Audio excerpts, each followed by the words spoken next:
ಪ್ರೀತಿಯ ದ್ವಿತೀಯ PUC ವಿದ್ಯಾರ್ಥಿಗಳೇ, ಎಲ್ಲರಿಗೂ ಕೂಡ ಬೆಳಗಿನ ಶುಭೋದಯಗಳು.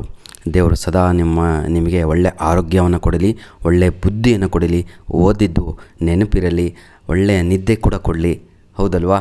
ಹಾಗೂ ಹಾರ್ಡ್ ವರ್ಕ್ ಮಾಡುವಂತಹ ಒಂದು ಏನಂತೀರ ಸರ್, ನೀವಾಗೆ ಇನ್ಸ್ಪಿರೇಷನ್ ಆಗುವಂತೆ ಮಾಡಲಿ ಅಂತ ದೇವರ ಹತ್ರ ಕೇಳ್ಕೊತಾ ಈ ಒಂದು ವಿಡಿಯೋವನ್ನು ಪ್ರಾರಂಭ ಮಾಡ್ತಾ ಇದ್ದೇನೆ.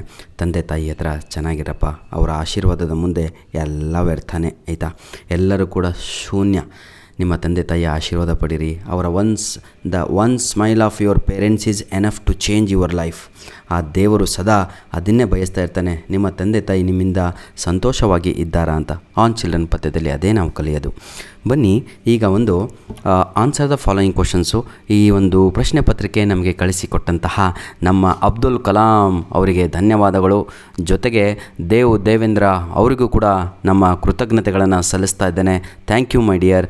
ಹಾಗೂ ದೇವಿಕಾ ಅವರೇ ಥ್ಯಾಂಕ್ ಯು ಕಣಮ್ಮ. ಇದೇ ರೀತಿಯಾಗಿ ಮುಂದಿನ ದಿನಗಳಲ್ಲಿಯೂ ಕೂಡ ತಾವು ನಮಗೆ ಪ್ರಶ್ನೆ ಪತ್ರಿಕೆಗಳನ್ನು ಕಳಿಸಿಕೊಡಿ. ಈ ಒಂದು question paper Mysuru ಜಿಲ್ಲೆದಾಗಿರುತ್ತೆ.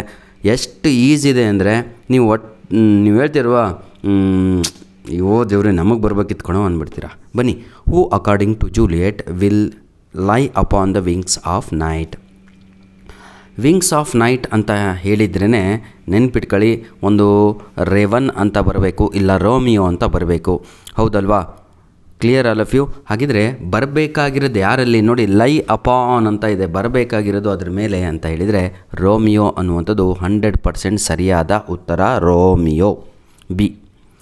The souls of children dwell in the house of. ನೋಡಿ ಅಯ್ಯೋ ದೇವ್ರೆ, ಓದ್ತಾ ಇದ್ದಂಗೆ ಆನ್ಸರ್ ಬರ್ತಾ ಇದೆ ಅಂದರೆ ಇಮ್ಯಾಜಿನ್ ಮಾಡಿ, ಆ ರೀತಿಯಾಗಿ ಪದ್ಯವನ್ನು ಕಲಿಬೇಕು. ಕ್ವಶನ್ ನಂಬರ್ 2ಗೆ ಸರಿಯಾದ ಉತ್ತರ ಆಪ್ಷನ್ ಡಿ ಆಗಿ ಇರುತ್ತೆ. House of tomorrow. ಮಕ್ಕಳ ಜೀವನ ಯಾವತ್ತೂ ಕೂಡ ಸದಾ ಭವಿಷ್ಯದಲ್ಲಿರುತ್ತೆ ಅಂತ. Question number 3, when Don Gonzalo and Dona Laura meet after a long time, where do. ಯಾವ ಪ್ಲೇಸಿನಲ್ಲಿ ಮೀಟ್ ಮಾಡ್ತಾರೆ ಇಬ್ಬರೂ ಕೂಡ ಅಂತ ಇಲ್ಲಿ ಕೇಳಲಾಗಿದೆ. ಇಬ್ಬರೂ ಕೂಡ ಬಹಳ ವರ್ಷಗಳ ನಂತರ ಒಂದು ಪಾರ್ಕಲ್ಲಿ ಮೀಟ್ ಮಾಡ್ತಾರೆ. ಈ ಪಾರ್ಕ್ ಅಂತ ಆಪ್ಷನ್ ನಿಮ್ಗೆ ಇರ್ತಿರಲಿಲ್ಲ ಅಂದರೆ ಮ್ಯಾಡ್ರಿಡ್ ಅಂತ ಬರ್ತಿದ್ರೆ ಅದನ್ನು ಅಲ್ಲಿ ಬರಿಬೇಕಾಗತ್ತೆ. ಅರ್ಥ ಆಯ್ತಾ? ಮುಂದೆ ಹೋಗೋಣವಾ? Very good. ಕ್ವಶನ್ ನಂಬರ್ 4ಕ್ಕೆ ಹೋಗೋಣ ಈಗ, ಆಯಿತಾ? According to poem when your world dash paced upon the mountains and his face ಅಂತ ಇದೆ. Poet, love, beauty, ladies admirer ಅಂತ ಇದೆ. ಏನೂ ಇಲ್ಲ, ಪ್ರೀತಿ ಅನ್ನುವಂಥದ್ದು ಉತ್ತರ. ಅದು ಪ್ರೀತಿ ನನ್ನ ಕೈಯಿಂದ ಜಾರಿ ಹೋಯಿತು ಅಂತಾಳೆ. ಅದು ಆಪ್ಷನ್ ಬಿ ಆಗಿ ಇರುತ್ತೆ. ಕ್ವಶನ್ ನಂಬರ್ 5, ಎಷ್ಟು ಈಸಿಯಾಗಿದೆ ಅಲ್ವಾ ಪೇಪರು. ನೋಡಿ, ರೀಅರೇಂಜ್ ದ ಫಾಲೋಯಿಂಗ್ ಗಾರ್ಡನರಲ್ಲಿ ಮೊದಲು ಅಜ್ಜ ಬರೋಕ್ಕೆ ನಾವು ಅರೈವ್ಡ್ ಅಂತ ಕರಿತೀವಿ. ಅರೈವ್ಡ್ ಫಸ್ಟ್ ಎಲ್ಲಿದೆ ಗೊತ್ತಾ? ಆಪ್ಷನ್ ಬಿನಲ್ಲೇ ಇದೆ. ನೋಡಿ, ದಿ ಓಲ್ಡ್ ಮ್ಯಾನ್ ಅರೈವ್ಡ್, ಅಜ್ಜ ಬಂದ. ಆವಾಗ owner of the plantation life changed. ನಂತರದಲ್ಲಿ ಆ ಓನರಿನ ಹೆಂಡತಿ ಚಿಂತೆ ಮಾಡಲಿಕ್ಕೆ ಸ್ಟಾರ್ಟ್ ಮಾಡ್ತಾಳೆ. The man narrated his story to the owner's wife. ಇದು ಆಪ್ಷನ್ ಬಿ ಇದೆ ಅಲ್ವಾ, ಅದು ಸರಿಯಾದ ಉತ್ತರ. ಯಾರ್ಯಾರು ಬಹಳ ವೀಕ್ ಇದ್ದೀರೋ, ಪಾಠನೇ ಕೇಳಿಲ್ಲ ಸರ್, ಪಾಠಕ್ಕೆ ಕೂತ್ಕೊಂಡಿಲ್ಲ ಸರ್, ದಯವಿಟ್ಟು ಪಾಠಗಳನ್ನು ಮಾಡಿ ಅಂತ ಕೇಳ್ಕೊಳ್ತಾ ಇದ್ದೀರಾ ಕಮೆಂಟ್ಸಲ್ಲಿ. ನಾನು ಎಲ್ಲ ಅಪ್ಲೋಡ್ ಮಾಡಿದ್ದೀನಿ ವಿದ್ಯಾರ್ಥಿಗಳೇ. ಎಲ್ಲ ಪ್ರತಿಯೊಂದು ಪಾಠ, ಪ್ರತಿಯೊಂದು ಇಂಪಾರ್ಟೆಂಟ್ ಕ್ವಶನ್ಸು, ಯೂನಿಟ್ ಟೆಸ್ಟ್ ಒಂದಿನಿಂದ ಏನೇನು ಅಪ್ಲೋಡ್ ಮಾಡಿದ್ನೋ ಅದೇ ಆ್ಯನ್ಯುವಲ್ ಎಕ್ಸಾಮಿಗೆ, ಮಿಡ್ ಟರ್ಮಿಗೆ, ಯೂನಿಟ್ ಟೆಸ್ಟಿಗೆ, ಹೌದಲ್ವಾ? Borges calls dash as the most astonishing invention of man ಅಂತ ಇದೆ. ಅದಕ್ಕೆ 100% ಸರಿಯಾದ ಉತ್ತರ ಬುಕ್ಸ್ ಅನ್ನುವಂಥದ್ದು, ಆಯಿತಾ? ಬುಕ್ಸ್ ಅನ್ನುವಂಥದ್ದು ಇವೆಲ್ಲವೂ ಕೂಡ parts of our body. Option B, option C, option D ಇದೆ ಅಲ್ವಾ, ಅದು ನಮ್ಮ extension parts of our body, ನೆನಪಿರಲಿ. ಈಗ 7ನೆಯ ಪ್ರಶ್ನೆಗೆ ಹೋಗೋಣ. ಹೂ ಕ್ರಿಯೇಟ್ಸ್ ಹೆವನ್ ಆನ್ ಅರ್ತ್ ಅಂತ ಇದೆ. ಇದಕ್ಕೆ ಉತ್ತರ ನೀವೇ ನನಗೆ ಕಳಿಸಬೇಕು. ಆಪ್ಷನ್ 2 ನಾನು ಡಿಲೀಟ್ ಮಾಡಿ ಕೊಡ್ತೇನೆ ನಿಮಗೆ. ಆಪ್ಷನ್ ಸಿ ಕೂಡ ತಪ್ಪು, ಆಪ್ಷನ್ ಡಿ ಕೂಡ ತಪ್ಪಾಗತ್ತೆ. ಆಪ್ಷನ್ ಎ ಅಥವಾ ಬಿನಲ್ಲೇ ಉತ್ತರ ಇದೆ. The mania which is writer notice in Japan. ಇದನ್ನು ನೆನ್ಪಿಟ್ಕೊಳ್ಳಿ, 3 ಕಡೆ ಇದು ಬರುತ್ತೆ. ಈಗ ಸರಿಯಾಗಿ ತಿಳಿಸ್ತೀನಿ, ಕೇಳ್ಕೊಳ್ಳಿ. ಮ್ಯಾನಿಯಾ ಅಂತ ಹೇಳಿದ್ರೇ ಕ್ರೇಜ್ ಅಂತ. ಕ್ರೇಜ್ ಅಂದರೆ ಅರ್ಥ ಆಗುತ್ತಾ? ಈಗ ಎಕ್ಸಾಂಪಲ್ ಮಾಡ್ಕೊಳ್ಳಿ, ನಿಮಗೊಂದು ಕ್ರೇಜ್ ಇದೆಪ್ಪ. ಹೋದಾಗ ನೀವು ಶಾಪಿಂಗಿಗೆ ಏನು ಮಾಡ್ತೀರಾ ಅಂದರೆ ಒಂದು ಪೇರ್ ಆಫ್ ಶೂಸ್ ತಗೊಂಬಂದು ಮನೆಯಲ್ಲಿ ಜೋಡಿಸ್ತಾ ಹೋಗ್ತೀರಾ. ನಿಮಗೇನು ಕ್ರೇಜ್ ಹೇಳಿ? ಶೂಸ್ ಕಲೆಕ್ಷನ್ ಕ್ರೇಜ್ ಇದೆ. ಈಗ ನನಗೊಂದು ಕ್ರೇಜ್ ಇರುತ್ತಪ್ಪ, ಕಾರ್ ಕಲೆಕ್ಷನ್ ಅಂತ. ಹೋದಾಗೆಲ್ಲ ಅಥವಾ ರಿಲೀಸ್ ಆದಾಗೆಲ್ಲ ಒಳ್ಳೊಳ್ಳೆ ಮಾಡಲ್ ತಗೊಂಬಂದು ಪಾರ್ಕಿಂಗ್ ಏರಿಯಾದಲ್ಲಿ ನಿಲ್ಲಿಸ್ತಾ ಇರ್ತಾನೆ. ಇದನ್ನು ನಾವು ಕ್ರೇಜ್ ಅಂತ ಕರಿತೀವಿ. ಹಾಗಿದ್ರೆ ಜಪಾನಲ್ಲಿ ಏನು ಕ್ರೇಜ್ ಇದೆ ಅಂತ ಇಲ್ಲಿ ಕೇಳಿದ್ದಾರೆ, ಯಾಕಂದರೆ ಪಾಠ ಜಪಾನ್ ಬಗ್ಗೆ. ಅಲ್ಲಿ ಬೋವಿಂಗ್ ಅಂತ ಬರೀಬೇಕು, ಆಪ್ಷನ್ ಎ. ಅದರ ಬದಲಿಗೆ ನಿಮಗೆ ಇಲ್ಲಿ ಬ್ರೆಜಿಲ್ ಅಂತ ಕೇಳಿರ್ತಿದ್ರೆ ಅಲ್ಲಿ ಏನಂತ ಬರೀತೀರಾ? ಡ್ರೈವಿಂಗ್, ಮೋಟಾರ್ ಕಾರ್ಸ್, ಆಯಿತಾ? ನಂತರದಲ್ಲಿ ಪ್ರೀತಿಯ ವಿದ್ಯಾರ್ಥಿಗಳೇ, match the following with reference to the water ಅಂತ ಇದೆ. ಇದು ಎಷ್ಟು ಈಸಿ ಇದೆ, ಇದನ್ನು ಬಿಡಬಾರ್ದು. 2 ಮಾರ್ಕ್ಸಿಗೂ ಕೂಡ ಕೇಳುವುದುಂಟು. ಮೋಟಾರ್ ಕಾರು ಯಾರ ಚಿಹ್ನೆ ಗೊತ್ತಾ? ಸಿಂಬಲ್, ಆಯಿತಾ. ಎಲೆಕ್ಷನ್ ಪಾರ್ಟಿಗಳು 2 ಇರ್ತವೆ ಇಲ್ಲಿ. ಹಾಗಿದ್ದರೆ ಮೋಟಾರ್ ಕಾರ್ ಅನ್ನುವಂಥದ್ದು ನಮ್ಮ PAP ಪಾರ್ಟಿಯ ಸಿಂಬಲ್ ಆಗಿದೆ, ಆಯಿತಾ. ಕ್ಲೇ ಪಾಟ್ ವಿತ್ ಫೆದರ್ಸ್ ಅಂತ ಇದೆ, ಅದು ಆಯಿ, ದೇವರಿಗೆ ಎಲ್ಲದೂ ಕೂಡ ಈ ರೀತಿಯಾಗಿ ಹಚ್ಕೊಂಡು ಪುಕ್ಕಗಳನ್ನು ತೆಗೆದುಕೊಂಡು ಬಂದಿರ್ತಾರೆ. ಮ್ಯಾನ್ಸ್ ಹೆಡ್ ಯಾರ ಚಿಹ್ನೆ ಆಗಿರುತ್ತೆ ಗೊತ್ತಾ? ಸಿಂಬಲ್ಲು, ಅದು POP, ಮಡುಕಂದು ಆಗಿರುತ್ತೆ. POP ನೆನ್ಪಿಟ್ಕೊಳ್ಳಿ. POPಯ ಓನರು ಮಡುಕ, PAPಯ ಯಾರು ಎಲೆಕ್ಷನಿಗೆ ನಿಂತವರು ನಮ್ಮ ಮಾರ್ಗರ್ಸಿಬೆ, ಆಯಿತಾ. ಈಗ 10ನೆಯ ಪ್ರಶ್ನೆಗೆ ಹೋಗೋಣ. ಭಾಳ easy. Complete the analogue with reference to the poem water ಅಂತ ಕೇಳಿದ್ದಾರೆ. ವಿಲೇಜಿಗೆ ವಾಡ ಅಂತ ಕೊಟ್ಟಿದ್ದಾರೆ. ಸಮೇರಿಯನ್ ವುಮೆನ್ಗೆ ಡ್ಯಾಶ್ ಅಂತ ಕೊಟ್ಟಿದ್ದಾರೆ. ಸಮೇರಿಯನ್ ವುಮೆನ್ಗೆ ಏನು ಅಂದರೆ ಜೀಸಸ್ ದಿ ಜೀವ್ ಅಂತ ಬರೀಬೇಕು. ನಿಮಗೆ ಡೌಟ್ ಇದ್ದರೆ ಟೆಕ್ಸ್ಟ್ ಬುಕ್ಕಲ್ಲಿ ನಿಮಗೆ ಸೆಕೆಂಡ್ ಸ್ಟ್ಯಾನ್ಸಾ ಪದ್ಯದಲ್ಲಿ ಅಲ್ಲಿ ಇದು ಕಾಣುತ್ತೆ 2ನೇ ಲೈನಲ್ಲಿ, ಆಯಿತಾ. ಈಗ ಗ್ರಾಮರ್ ಭಾಗವನ್ನು ನೋಡ್ತಾ ಹೋಗೋಣ. ಎಷ್ಟು ಈಸಿಯಾಗಿದೆ ರೀ ಗ್ರಾಮರು. ಹಿಂಗೆ ನಿಮಗೂ ಕೂಡ ಬರಬೇಕಿತ್ತು ಅನಿಸುತ್ತೆ. ಯಾಕೆ ಅನಿಸುತ್ತೆ ನಮಗೆ ಅಂದರೆ, ಎಲ್ಲ ಪೇಪರ್ಸು ಓದಿ ಓದಿ ಓದಿ ಓದಿ ಕೀ ಆನ್ಸರ್ ಮಾಡಿ ನೀವು ಕೂಡ ಏನು ಮಾಡಬೇಕು, ಪ್ರತಿಯೊಂದು ವಿಡಿಯೋದ ಕೆಳಗಡೆ ನಾನು ನಿಮಗೆ PDF ಕಾಪಿಯನ್ನು ಕೊಟ್ಟಿರ್ತೇನೆ. ಅಟ್ಲೀಸ್ಟ್ ಒಂದು 5 ಜಿಲ್ಲೆಗಳ 5 ಡಿಸ್ಟಿಕ್ಕಿನ ಕ್ವಶನ್ ಪೇಪರ್ಗಳನ್ನು ಡೌನ್ಲೋಡ್ ಮಾಡಿಕೊಂಡು ಪ್ರಿಂಟ್ ತಗೊಂಡು ನಿಮಗೇನಾದರೂ ಡೌಟ್ ಇದ್ದರೆ ಕಮೆಂಟ್ ಮುಖಾಂತರ ಕೇಳಿ ಅಥವಾ ಮೇಲ್ ಮಾಡಿ, ನಾನು ನಿಮ್ಮ ಜೊತೆ ಇದ್ದೀನಿ, ಆಯಿತಾ. Anyhow, fill in the blanks with the appropriate passive form ಅಂತ ಇದೆ. ಪ್ಯಾಸಿವ್ ವಾಯ್ಸ್ ಭಾಳ ಈಸಿ ಕಣ್ರಿ. ಇದು ಒಂದು ಉತ್ತರ ನೀವೇ ಕೊಡಬೇಕು, ಆಯಿತಾ. ನೋಡಿ, the man nudged his companion and he bent forward. ನಾನು ಏನು ಓದಲ್ಲ ರೀ, ಡೈರೆಕ್ಟ್ ಹೋಗ್ತೇನೆ ನೋಡಿ. ಆ್ಯನ್ ಆಬ್ಜೆಕ್ಟ್ ದಟ್ ಡ್ಯಾಶ್ ಅಂತ ಇದೆ. ಅದಕ್ಕೆ ಸರಿಯಾದ ಉತ್ತರ ವಾಸ್ ಕವರ್ಡ್ ಅನ್ನುವಂಥದ್ದು ಸರಿಯಾದ ಉತ್ತರ. ಏನು? ವಾಸ್ ಕವರ್ಡ್ ಅನ್ನುವಂಥದ್ದು ಸರಿಯಾದ ಉತ್ತರ. It was fearsome little feathers it dash keep ಅಂತ ಇದೆ. ಇದು ಎಲ್ಲ ಕ್ವಶನ್ ಪೇಪರಲ್ಲೂ ಇದೆ. ಕೀಪ್ ಅಂತ ಬ್ರ್ಯಾಕೆಟಲ್ಲಿ ಕೊಟ್ಟಿದ್ದಾನೆ. ಈ ಕಡೆ ಇಟ್ ಅಂತ ಇದೆ. ಇಟ್ ಅಂದರೆ ಸಿಂಗಲ್ ಅಲ್ವಾ, ಹಾಗಾಗಿ ಏಕವಚನ ಅದು. ಅಲ್ಲಿ ವಾಸ್ ಅಂತ ಫಸ್ಟು ಬರಿಬೇಕು. ವಾಸ್, ಕೀಪಿಗೆ ಪಾಸ್ಟ್ ಟೆನ್ಸ್ ಬರೀಬೇಕು, ಪಾಸ್ಟ್ ಪಾರ್ಟಿಸಿಪಲ್ಲು. ಕೆಪ್ಟ್, KEPT ಅಂತ ಬರೀಬೇಕು. ನೀವು ಭಾಳ ಜನ ನನಗೆ ಕಮೆಂಟ್ಸಲ್ಲಿ ಕಳಿಸಿದ್ರಿ, ನಾನು ಮೊನ್ನೆ ವಿಡಿಯೋ ಮಾಡಿದಾಗ KEEPT ಅಂತ ಬರೀತಾ ಇದ್ದಾರೆ, EEPT ಅಂತ. ಅದು ತಪ್ಪು ವಿದ್ಯಾರ್ಥಿಗಳೇ. KEPT ಅನ್ನುವಂಥದ್ದು ಸರಿಯಾದ ಉತ್ತರ. ರ್ಯಾಂಕ್ ಸ್ಟೂಡೆಂಟ್ಸಿಗೆ ಬೇಜಾರಾಗ್ಬಿಡ್ತದೆ ನನ್ನ ವಿಡಿಯೋ. ಏನಪ್ಪ ಎಲ್ಲ ಕೆಳಗಿನ ಲೆವೆಲಿಗೆ ಕೂಡ ಹೇಳ್ತಾರೆ ಇವರು, ನಮಗಲ್ಲ ಇದು ಅಂತ. ಹೌದು ವಿದ್ಯಾರ್ಥಿಗಳೇ, ಇದು ನಿಮಗಲ್ಲ. ಫೇಲೂರು ಜಾಸ್ತಿ ಅಂಕ ತೆಗಿಬೇಕು, ನಾನು ಮಿಸ್ ಆಗ್ಬಾರ್ದು, 80 ಔಟ್ ಆಫ್ 80 ಹೊಡಿಬೇಕು ಅಂತಾರಲ್ವ, ಅವರಿಗಾಗಿ ಈ ವಿಡಿಯೋ. ಧನ್ಯವಾದಗಳು. ದಯವಿಟ್ಟು ನಿಮ್ಮ ಗೆಳೆಯರು ಇರ್ತಾರಲ್ವ ವೀಕು, ಅವರಿಗೆ ರೆಕಮೆಂಡ್ ಮಾಡಿ. A promise dash make to voter for ಮಡುಕ ಅಂತ ಇದೆ. ಆ ಪ್ರಾಮಿಸ್ ಡ್ಯಾಶ್ ಮೇಕ್ ಅಂತ ಇದೆ. ಆ ಪ್ರಾಮಿಸ್ ಅಂದ್ರೇ ಸಿಂಗ್ಯುಲರ್ ಅಂತ. ಒಂದು ವರ್ಬನ್ನು ಯೂಸ್ ಮಾಡಿ ಮೇಕಿಗೆ ಪಾಸ್ಟ್ ಪಾರ್ಟಿಸಿಪಲ್ ಬರೆದು ನನಗೆ ಉತ್ತರವನ್ನು ಕಮೆಂಟ್ಸ್ ಮಾಡಿದರೆ ನನಗೆ ಬಹಳ ಖುಷಿಯಾಗುತ್ತೆ ವಿದ್ಯಾರ್ಥಿಗಳೇ. 3ನೇಯ 11ನೇಯ ಪ್ರಶ್ನೆಗೆ 3ನೇ ಉತ್ತರ ಪ್ಲೀಸ್ ಕಮೆಂಟ್ ಮಾಡಿ. ಅದು ಯಾರಿಗೆ ಬರಲ್ವೋ ಇದೇ ವಿಡಿಯೋದ ಡಿಸ್ಕ್ರಿಪ್ಷನ್ ಬಾಕ್ಸಲ್ಲಿ ಲಿಂಕ್ಸ್ಗಳನ್ನು ಕೊಟ್ಟಿರ್ತೇನೆ. ಪ್ರತಿಯೊಂದು ಗ್ರಾಮರಿನ ಅದನ್ನು ಯೂಟಿಲೈಸ್ ಮಾಡಿಕೊಳ್ಳಿ. Question number 12, fill in the blanks by choosing the appropriate expressions. ಭಾಳ ಈಸಿ ರೀ. ನೋಡಿ, the fans of the actors were thrilled to see their hero in flesh and blood. When the big crowd rushed towards him, the situation got dash out of hand and the police could not do anything. ಆಯಿತಾ, out of hand ಆಗಿಬಿಡುತ್ತೆ ಅಂತ. ಇಲ್ಲಿ ಸ್ವಲ್ಪ doubt ಇತ್ತು ನನಗೆ, ಆಯಿತಾ. 2ನೇ answer ಮಾತ್ರ ಫಿಕ್ಸ್ ಅದು. ಕ್ವಶನ್ ನಂಬರ್ 13, ಪ್ರೀತಿಯ ವಿದ್ಯಾರ್ಥಿಗಳೇ, ಎಷ್ಟು ಈಸಿ ಇದೆ ನೋಡಿ. Oliver Goldsmith was sometimes called Doctor Goldsmith because he had studied medicine. ಇಲ್ಲಿ 5 ನೀವು ತೆಗಿಲಿಲ್ಲ ಅಂದರೆ ನೀವು ಸೆಕೆಂಡ್ ಇಯರೇ ಅಲ್ಲ, ನೀವು ಇನ್ನೂ ದೊಡ್ಡಕ್ಕೆ ಆಗಿಲ್ಲ, ಇಂಗ್ಲೀಷ್ ನಾಲೆಡ್ಜೇ ಇಲ್ಲ ಅಂತ ಅರ್ಥ. ಇದು ಕಾಪಿ ಮಾಡಿ ಬರೆಯೋದು ತಮ್ಮ. ಹೇಗೆ ಬರೀಬೇಕು ಅಂತ ತೋರಿಸ್ಕೊಡ್ತೇನೆ ನೋಡಿ. ಹಿ ಅಂದರೆ ಯಾರು, ಹಿಸ್ ಅಂದರೆ ಯಾರು, ಶಿ ಅಂದರೆ ಹುಡುಗಿ ಯಾರು, ಹಿ ಅಂದರೆ ಹುಡುಗ ಬರಬೇಕಲ್ಲಿ, ಹೂ ಅಂದರೆ ಏನು, ವಿಚ್ ಅಂದರೆ ಏನು, ಹೂ ಅಂದರೆ ಯಾರು ಅಂತ ಈ ರೀತಿಯಾಗಿ ಎಲ್ಲ ಕೇಳಲಾಗಿದೆ. ಒಂದೊಂದೇ ಮುಗಿಸ್ತಾ ಹೋಗೋಣ. Goldsmith because he had studied medicine. He ಅಂದರೆ ಯಾರು ಓದಿದ್ದು ಮೆಡಿಸಿನು, ಆಲಿವರ್ ಗೋಲ್ಡ್ಸ್ಮಿತ್ ಅಂತ ಉತ್ತರ ಎಲ್ಲಿದೆ ನೋಡಿ. ಇಲ್ಲಿ 4ನೇಯ ಉತ್ತರ. ಹಿ ಅಂದರೆ ಅವನ ಹೆಸರು ಬರೀಬೇಕು, ಡಾಕ್ಟರ್ ಅಲ್ಲ, ಆಲಿವರ್ ಗೋಲ್ಡ್ಸ್ಮಿತ್ ಅಂತ. ಹಿಸ್ ಅಂತ ಕೇಳಿದರೆ ಹಿಸ್ ಅಂದರೆ ಅವನ್ನ ಅಂತ ಅಪಾಸ್ಟ್ರಫಿಯಸ್ ಎಲ್ಲಾದರೂ ಇದೆಯಾ ಇದರಲ್ಲಿ ಆಪ್ಷನ್ಸ್ ಇದೆ ನೋಡಿ. ಗೋಲ್ಡ್ಸ್ಮಿತ್ ಅಂತ ಬರೀಬೇಕು. ಹಿಸ್ ಅಂದರೆ 2ನೇ ಉತ್ತರ, ನೆನಪಿರಲಿ ಆಯಿತಾ. ಹಿಸ್ ಅಂದರೆ ಅಥವಾ ಹರ್ ಅಂತ ಬಂದರೆ ಅಪಾಸ್ಟ್ರಫಿಯಸ್ ಬರಬೇಕು ಲಾಸ್ಟಿಗೆ. ನಂತರದಲ್ಲಿ ಶಿ ಆಸ್ಕ್ಡ್ ಹಿಮ್. ಶಿ ಅಂದರೆ ಯಾರು ಇಲ್ಲಿ, ಪೂರ್ ವುಮೆನ್. ನೋಡಿ ಫಸ್ಟ್ ಲೈನಲ್ಲೇ ಇದೆ ಪೂರ್, ಲಾಸ್ಟಿಗೆ ನಂತರದಲ್ಲಿ ವುಮೆನ್ ಅಂತ ಇದೆ. ಆಯಿತಾ, ಒಂದು ಅಜ್ಜಿ ಅಂತ. ಪೂರ್ ವುಮೆನ್, ಆ ಪೂರ್ ವುಮೆನ್. ಶಿ ಅಂದರೆ ಯಾರು? ಆ ಪೂರ್ ವುಮೆನ್ ಅಂತ. ಹೂ ಅಂದರೆ ಯಾರು ಅಂತ ಇಲ್ಲಿ ಕೇಳಲಾಗಿದೆ. ಹೂ ಅಂದರೆ ನೋಡಿ ಈಗ ಎಷ್ಟು ಈಸಿ ಇದೆ. If he would come to see her husband who was sick. Who ಅಂದರೆ ಅವಳ ಗಂಡ. ಹೂ ಅಂದರೆ ಯಾರು? ಹಸ್ಬೆಂಡ್. ಎಲ್ಲಿದೆ ನೋಡಿ, ಹರ್ ಹಸ್ಬೆಂಡ್, ಅವಳ ಗಂಡ ಅಂತ ಹೂ ಅಂದರೆ ಸರಿಯಾಗಿದೆ ಅಲ್ವಾ? Very good. ವಿಚ್ ಅಂದರೆ ಏನು ಅಂತ ಕೇಳಿದರೆ ಭಾಳ ಈಸಿ ಕಣ್ರಿ. ಆವಾಗ ಅವನು ಬಂದುಬಿಟ್ಟು ಏನು ಮಾಡ್ತಾನೆ, Doctor Smith he gave a small box to her. ಒಂದು ಚಿಕ್ಕ ಬಾಕ್ಸನ್ನು ಕೊಡ್ತಾನೆ. Which had money in it, ಅದರಲ್ಲಿ ದುಡ್ಡು ಕೂಡ ಇರುತ್ತೆ. ಇಲ್ಲಿ ವಿಚ್ ಅಂದರೆ ಏನು ಅಂತ ಕೇಳಿದರೆ ಎ ಸ್ಮಾಲ್ ಬಾಕ್ಸ್ ಅಂತ ಬರಿಬೋದು. ಆಯಿತಾ, ಈಗ 2 ಅಂಕದ ಪ್ರಶ್ನೆಗಳು ಎಷ್ಟು ಈಸಿ ಕೇಳಿದ್ದಾರೆ. ಒಂದು ಕ್ವಶನ್ ನಿಮಗೆ ಡಿಫಿಕಲ್ಟ್ ಅನಿಸ್ಬೋದು, ಆದರೆ ರಿಪೀಟೆಡ್ ಕ್ವಶನ್ಸು. ನೋಡಿ question number 14. What were the parents of Vandana Shiva. Vandana ಶಿವರವರ ಪೇರೆಂಟ್ಸ್ ಏನಾಗಿದ್ದರು ಅದ್ರ ಬಗ್ಗೆ ಬರೀರಿ ಅಂತ. ಏನೂ ಇಲ್ಲ ಕಣ್ರಿ.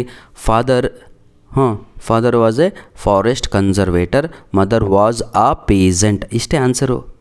ಒಂದು ಫಸ್ಟ್ ಲೈನಲ್ಲಿ ಏನು ಬರೀತೀರಾ? Father was a forest conservator. ನಿಮ್ಮ ಕನ್ಸರ್ವೇಟರ್ ಬರೆಯೋಕ್ಕೆ ಬರಲ್ಲ ಅಂದರೆ ಫಾರೆಸ್ಟ್ ಆಫೀಸರ್ ಅಂತ ಬರೀರಿ. ಪೇರೆಂಟು ಅಮ್ಮ ಏನಾಗಿರ್ತಾಳೆ? ಪೀಸೆಂಟ್ ಅಂತ. ಮುಗೀತು.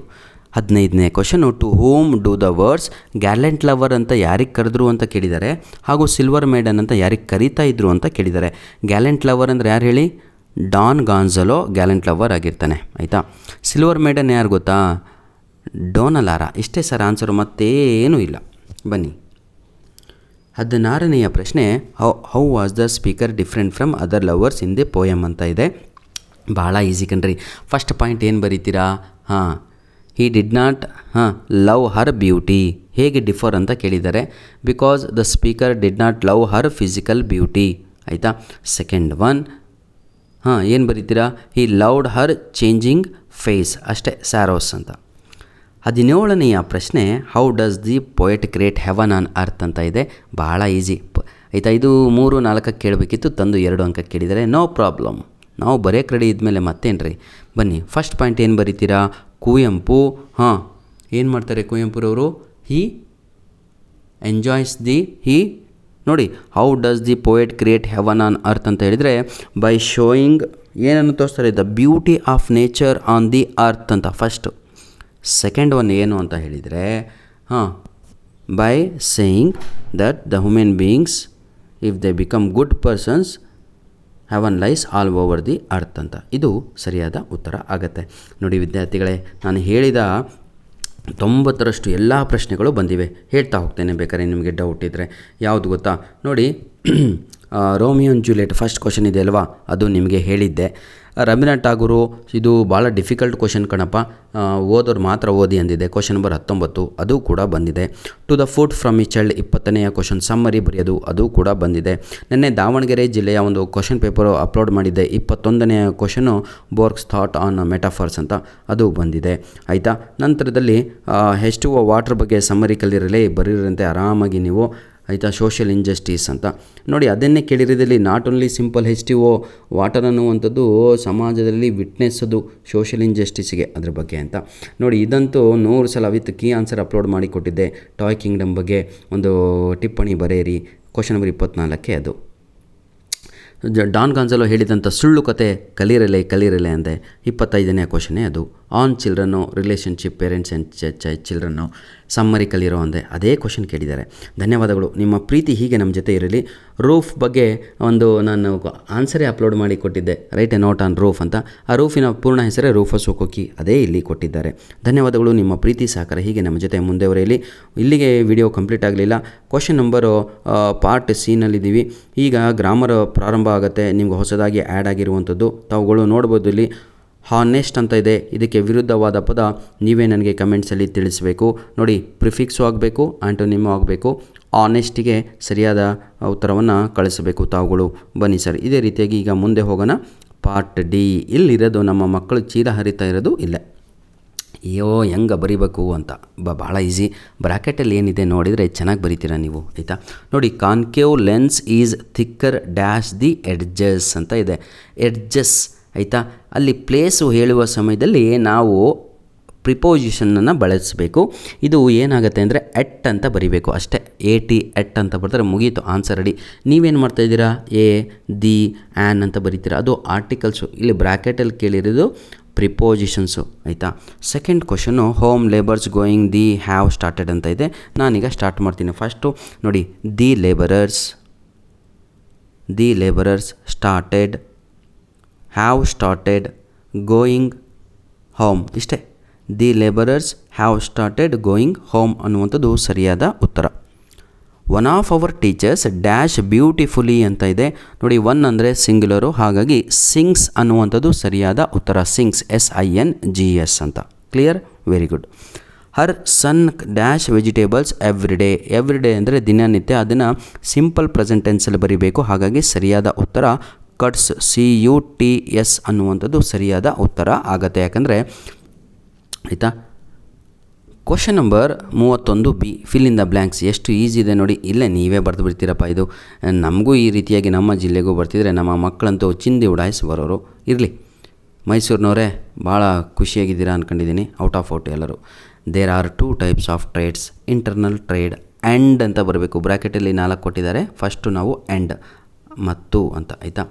And international trade. The trade dash is carried, which is carried ಅನ್ನುವಂಥದ್ದು ಸರಿಯಾದ ಉತ್ತರ. On within a nation is internal trade. It is dash called, also called as domestic trade. ಹೌದಲ್ವಾ, or home trade. I repeat, first answer is and ಅಂತ ಬರುತ್ತೆ. Second answer which ಅಂತ ಇರುತ್ತೆ. Third also, fourth one or ಆಗುತ್ತೆ. ಧನ್ಯವಾದಗಳು. ಈಗ ಭಾಳ ಈಸಿಯಾಗಿ ಕಷ್ಟ ಅಂದ್ಕೊಂಡು ಇರುವಂಥದ್ದು ಇದೆ. ನೀವು ಏನು, ರೂಫ್ ಗೇವ್ 4 shillings, ಇದನ್ನು ಕ್ವಶನ್ ಟ್ಯಾಗ್ ಮಾಡಬೇಕು. ಏನೇನೋ ಬರೀತೀರ ಕೂತ್ಕೊಂಡು, ಏನೂ ಇಲ್ಲ ಕಣ್ರಿ. ಡಿಡಂಟ್ ಹಿ ಅಂತ ಬರೆದು ಕ್ವಶನ್ ಮಾರ್ಕ್ ಹಾಕಿದರೆ ಮುಗೀತು. ಡಿಡಂಟ್ ಹಿ ಅಂದರೆ ಡಿಡ್ ನಾಟ್ ಹಿ ಅಂತ, ಆಯಿತಾ. ಇಷ್ಟೇ. Dash is the youngest world champion of chess ಅಂತ ಇದೆ. ಡ್ಯಾಶ್ ಅಂದರೆ ಅಲ್ಲಿ ಗೋಕೇಶ್ ಅಂತ ಕೊಟ್ಟಿದ್ದಾರೆ, ಅಥವಾ ಗೋಕುಲ್, ಯಾರ್ದಾರ ಹೆಸರಿರಲಿ, WH ವರ್ಡನ್ನು ಯೂಸ್ ಮಾಡಿ ಅಂತ. ಫ್ರೇಮ್ WH ಕ್ವಶನ್ಸ್ ಅಂತ ಇದೆ. ಭಾಳ ಈಸಿ. ಹೂ ಅಂತ ಬರೀಬೇಕು ಅವ್ನು ಜಗದಕ್ಕಷ್ಟೇ sir. Who is the youngest world champion of chess, question mark ಹಾಕಬೇಕು, ನೆನಪಿರಲಿ, ಕ್ವಶನ್ ಮಾರ್ಕ್ ಹಾಕಬೇಕು. Who is the youngest world champion of chess ಅಂತ ಕ್ವಶನ್ ಮಾರ್ಕ್ ಹಾಕಬೇಕು. Very good. Rectify the error ಇದೆ. ಇಲ್ಲೇ ನನಗೂ ಕೂಡ ಭಾಳ ಸಮಯ ಹಿಡಿದಿದ್ದು. ಇದು ಒಂದು ಪ್ರಶ್ನೆ ನಿಮಗೆ ಕೊಡ್ತೇನೆ, ಆಯಿತಾ, ಬೇಜಾರಾಗಬಾರ್ದು. ಈಗ 32B ಫಸ್ಟ್ ಕ್ವಶನಲ್ಲಿ, Sheela Rani Chukund was the bestest district collector of India ಅಂತ ಇದೆ.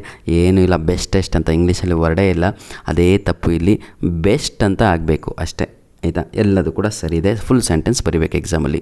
Second question, these buildings are belonging to the minister ಅಂತ ಇದೆ. ದಯವಿಟ್ಟು ಇದನ್ನು ಕಮೆಂಟಲ್ಲಿ ತಾವುಗಳು ಏನು ತಪ್ಪಿದೆ ಅಂತ ತಿಳಿಸಬೇಕು. ಎರರ್ ಫೈಂಡಿಂಗು ನಿಮಗಾಗಿಯೇ ಒಂದು ಪ್ರಶ್ನೆಯನ್ನು ಕೊಟ್ಟಿದ್ದೇನೆ. Question number 33, read the passage ಅಂತ ಇದೆ. ಇದೇನು ಇಲ್ಲ ಕಣ್ರಪ್ಪ, ಕಾಪಿ ಮಾಡಿ ಬರೆಯುವಂಥದ್ದು. ನೋಡಿ, ಮೈಸೂರು ಡಿಸ್ಟಿಕ್ 1ನೇ ಡ್ಯಾಶಿಗೆ ಏನಾಗುತ್ತೆ ಅಂದರೆ ಪ್ಲೇಸ್ ಇನ್ ಕರ್ನಾಟಕ ಅಂತ ಬರುತ್ತೆ 1ನೇ ಡ್ಯಾಶಿಗೆ. ಸೆಕೆಂಡ್ ಡ್ಯಾಶಿಗೆ ಏನು ಬರುತ್ತೆ ಅಂತ ಹೇಳಿದರೆ, it has wild life sanctuaries ಅಂತ ಸೆಕೆಂಡ್ ಡ್ಯಾಶಿಗೆ ಬರುತ್ತೆ. ಥರ್ಡ್ ಡ್ಯಾಶಿಗೆ ಡ್ಯಾಮ್ಸ್ ಅಂತ ಬರುತ್ತೆ. ಫೋರ್ತ್ ಡ್ಯಾಶಿಗೆ ಟೆಂಪಲ್ಸ್ ಅಂತ ಬರುತ್ತೆ. ನಿಮಗೆ ಡೌಟ್ ಇದ್ದರೆ ಫಸ್ಟ್ ಲೈನಲ್ಲೇ ಎಲ್ಲದೂ ಕೂಡ ಆನ್ಸರ್ ಇದೆ. ಬನ್ನಿ, ಈಗಿರುವಂಥದ್ದು ಏನು ಸಾರ್, ಏನು ಓದಿದ್ರು, ಈ ಡೈರೆಕ್ಟ್ ಆ್ಯಂಡ್ ಇಂಡೈರೆಕ್ಟ್ ಸ್ಪೀಚೇ ಗೊತ್ತಾಗ್ತಾ ಇಲ್ಲ ಅಂತ ಈ ವಿಡಿಯೋದ ಡಿಸ್ಕ್ರಿಪ್ಷನ್ ಬಾಕ್ಸಲ್ಲಿ ಡೈರೆಕ್ಟ್ ಇಂಡೈರೆಕ್ಟ್ ಸ್ಪೀಚು ಲಿಂಕನ್ನು ಕೊಟ್ಟಿರ್ತೇನೆ. ಡೈರೆಕ್ಟ್ ಆ್ಯಂಡ್ ಇಂಡೈರೆಕ್ಟ್ ಸ್ಪೀಚ್ ಅಂದ್ರೇ ರಿಪೋರ್ಟ್ ದಿ ಫಾಲೋಯಿಂಗ್ ಕಾನ್ವರ್ಸೇಷನ್ ಅಂತ. ಪ್ರೀತಿಯ ವಿದ್ಯಾರ್ಥಿಗಳೇ, ಕಲೀರಿ, ಕಲಿತು ಉದ್ಧಾರ ಆಗಿ. Are you speaking to me senor ಅಂತ ಇದೆ. ಭಾಳ easy. Don Gonzalo asked Donallara. ನೋಡಿ, Don Gonzalo asked Donallara whether she was speaking to him. Donallara replied positively. Don Gonzalo asked Donallara what she wished. Donallara said Don Gonzalo that he had scared away the birds. They had been feeding on her crumbs. 35ನೇ ಪ್ರಶ್ನೆ ಕಡೆಗೆ ಬರ್ತಾ ಇದ್ದೀವಿ. ನೋಡಿ ವಿದ್ಯಾರ್ಥಿಗಳೇ, ಈ 34 question number ಅಷ್ಟು ಸಲೀಸಲ್ಲ. Work ಮಾಡಿದರೆ 5ಕ್ಕೆ 5 ಎಕ್ಸಾಮಲ್ಲಿ ಬರುತ್ತೆ. ಅವರು ಮಾತ್ರ 80 ಸ್ಕೋರ್ ಮಾಡಲಿಕ್ಕೆ ಸಾಧ್ಯತೆ ಇದೆ. ಗೀತಾ ಹಾಗೂ ಸೀತಾ ಮಾತಾಡ್ತಾ ಇದ್ದಾರೆ ಬಸ್ ಸ್ಟಾಪಲ್ಲಿ. ಗೀತಾ ಕೇಳ್ತಾಳೆ ಏನಂತ, ಗ್ರೀಟಿಂಗ್ಸ್ ಮಾಡ್ತಾಳೆ. First good morning Sita, does Bannur bus stop is here ಅಂತ ಅವಳು ಕೇಳ್ತಾಳೆ. Does Bannur bus stop here? ಅವಾಗ ಅವಳು ಗಿವ್ಸ್ ಇನ್ಫಾರ್ಮೇಷನ್ ಹೇಳಬೇಕು, ಎಸ್ ಇಟ್ ಈಸ್ ಹಿಯರ್ ಅಂತ. ಅವಾಗ Geetha thank you so much, ಇಷ್ಟೇ ಮುಗಿದೇ ಹೋಯಿತು. ಪ್ರೀತಿಯ ವಿದ್ಯಾರ್ಥಿಗಳೇ, 20 ನಿಮಿಷಗಳ ಕಾಲ ನನ್ನ ಜೊತೆ ಇದಕ್ಕಾಗಿ ಧನ್ಯವಾದಗಳು. ಕೆಲವೊಬ್ಬರಿಗೆ ಬೋರ್ ಆಗಿರ್ಬೋದು, ಏನಪ್ಪ ಇಷ್ಟೊಂದು ಕೊರಿತಾರೆ ಅಂತ. ಇವತ್ತು ನಾನು ಕೊರಿಲಿಲ್ಲ ಅಂದರೆ ಎಕ್ಸಾಮಲ್ಲಿ ಬರ್ಕೊಳಕ್ಕಾಗಲ್ಲ. ಎಷ್ಟು ಡ್ರಿಲ್ ಮಾಡ್ತೀರೋ ಆಳವಾಗಿ ಅಷ್ಟು ನೀರು ಸಿಗುತ್ತೆ ನಿಮಗೆ. ಹಾಗೆ ಎಷ್ಟು ಡೀಪಾಗಿ ನಾಲೆಡ್ಜನ್ನು ಇಟ್ಕೊಂಡು ಎಕ್ಸಾಮಿಗೆ ಹೋಗ್ತಿರೋ ಅಷ್ಟು ಖುಷಿಯಾಗಿ ಹೊರಗಡೆ ಬರ್ತೀರಾ. ನೋಡಿ ವಿದ್ಯಾರ್ಥಿಗಳೇ, ಲೆಟರ್ ರೈಟಿಂಗಲ್ಲಿ 0 ತಗೊಳ್ಳೋರು ಇದ್ದಾರೆ, 1, 2, 2, ಹಾಫು. ದಯವಿಟ್ಟು ನಾನು 3 ಲಿಂಕ್ಸ್ಗಳನ್ನು ಕೊಟ್ಟಿರ್ತೇನೆ ಈ ವಿಡಿಯೋದ ಡಿಸ್ಕ್ರಿಪ್ಷನ್ ಬಾಕ್ಸಲ್ಲಿ. ಆ 3 ಲಿಂಕ್ಗಳನ್ನು ತಗೊಳ್ಳೋ ಉಪಯೋಗಿಸಿಕೊಂಡು ಆಯಿತಾ. ಈ ಎಕ್ಸಾಮಲ್ಲಿ ಯಾಕೆ ನಿಮಗೆ 5ಕ್ಕೆ 5 ಬರ್ತಾ ಇಲ್ಲ ಅಂತ ಒಂದು ಲಿಂಕ್ ಇದೆ. ಇನ್ನೊಂದು ಯಾವ ರೀತಿಯಾಗಿ ಲೆಟ್ರ್ ಬರೀಬೇಕು ಅಂತ ಇದೆ. ಇನ್ನೊಂದು ಏನೆಲ್ಲ ತಪ್ಪು ತಾವುಗಳು ಮಾಡ್ತಾಯಿದ್ದೀರಾ ಅಂತ ಇದೆ. ಅದನ್ನು ಯುಟಿಲೈಸ್ ಮಾಡಿಕೊಳ್ಳಿ ಅಂತ ಹೇಳ್ತಾ ವಿಡಿಯೋವನ್ನು ಇಲ್ಲಿಗೆ ಮುಗಿಸ್ತಾ ಇದ್ದೇನೆ. ಧನ್ಯವಾದಗಳು. All the best. ನಿಮಗೆ ಲೆಟರ್ ರೈಟಿಂಗ್ ಜೊತೆಗೆ ಒಂದು ಆಪ್ಷನ್ ಇದೆ, ಅದು ಸ್ಪೀಚ್ ರೈಟಿಂಗ್. ಅದು ರ್ಯಾಂಕ್ ಸ್ಟೂಡೆಂಟು ಬರ್ಕೊಂತಾರೆ, ಚಿಂತೆ ಮಾಡಬೇಡಿ. ಧನ್ಯವಾದಗಳು. All the best. ದಯವಿಟ್ಟು ನಮ್ಮ ವೀಡಿಯೋಸ್ಗಳನ್ನು ನಿಮ್ಮ ಫ್ರೆಂಡ್ಸ್ಗಳಿಗೆ ಶೇರ್ ಮಾಡೋದನ್ನು ಮರೆಯಬೇಡಿ. God bless you.